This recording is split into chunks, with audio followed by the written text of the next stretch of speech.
could switch to talk a little bit about the recession and its impact on diversity initiatives. So all across the country, campuses have had to deal with cuts in state aid.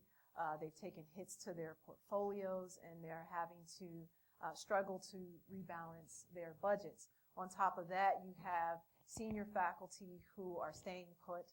They're not retiring. There's all kinds of arguments as to why that's happening. Some people are just like, retire already.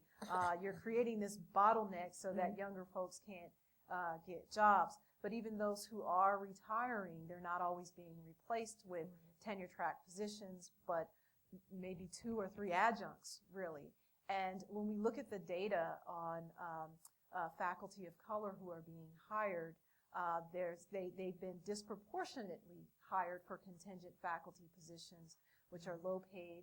There's no job security, few benefits. And if we look even closer at the overall proportion of minority faculty, 73% of those faculty hold contingent jobs. And so I wonder if we could talk about a little bit more about the recession and this, and is this a myth that universities can't afford, diversity initiatives because of what's been happening? Well, I mean, I think there are a couple things. One, I mean, the shifting landscape of universities predates the recession in terms of shifts away from, or shifts towards contingent faculty, greater investment in what some would term the club medification of universities. So I think that has an effect in terms of the greater reliance on temporary monies. If we think the ways that departments are hiring based on grants and fellowships, and what sort of departments have access to that within STEM, and then outside of that, less so. That's going to have effect in terms of diversity. But the last thing I want to say is it surely complicates the idea of qualified. Because given the bottleneck, given the lack of hiring, given all of those facts, most searches are going to have not 1, not 2, not 3, but probably 30. And we're talking searches that have 300-400 people applying.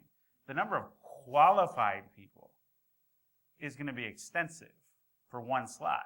So then that gets into the question of, well, what other factors are playing out to distinguish between 30 qualified people?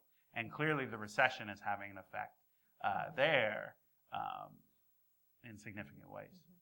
It's an easy way to panic, right? So if you finally have someone who retires, right, it's very easy for the institution to say, we cannot deal with diversity. We have to replace the anthropologist, right? And of course, that's mutually exclusive in people's minds, right? So there's no such thing as a Latino anthropologist, right? Or a Native American anthropologist. And so it's like hysteria that this person has to be replaced with the same kind of person, and no thought about, like, what if, you had someone that had, some kind of archaeological, experience in the Southwest, and to bring that to your institution, and how that might, make your curriculum something it's never been.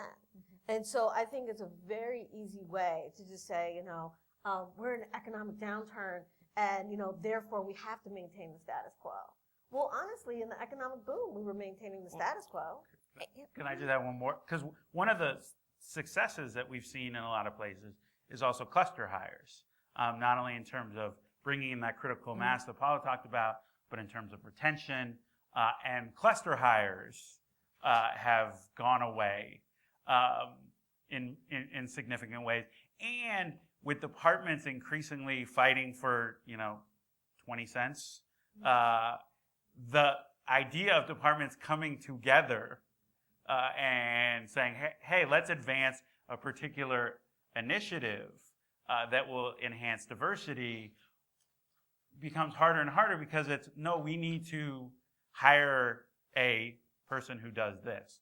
I mean, I met with someone just recently, and they were choosing between someone who could do 19th century history, Chinese history, or modern Chinese history, and African American history, as if all three aren't needed, as if there isn't, and they had to choose. And they're like, we don't know.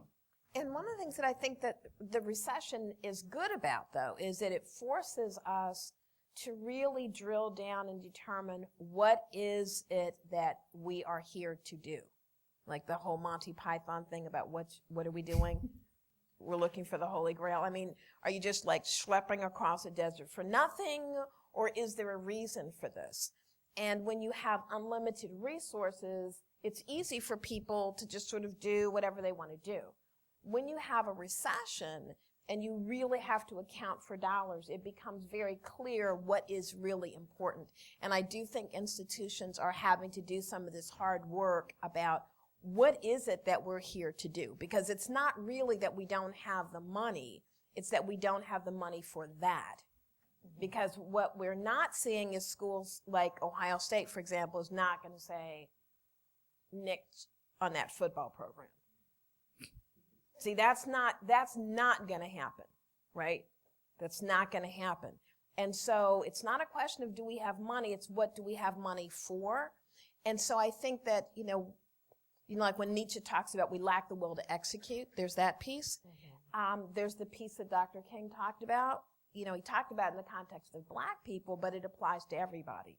That whole idea about we pay for what we want and beg for what we need. Colleges and universities do that. They pay for what they want, and then they beg for what they need. And so that is part of the discussion that needs to happen around diversity hires. Do you think you need this?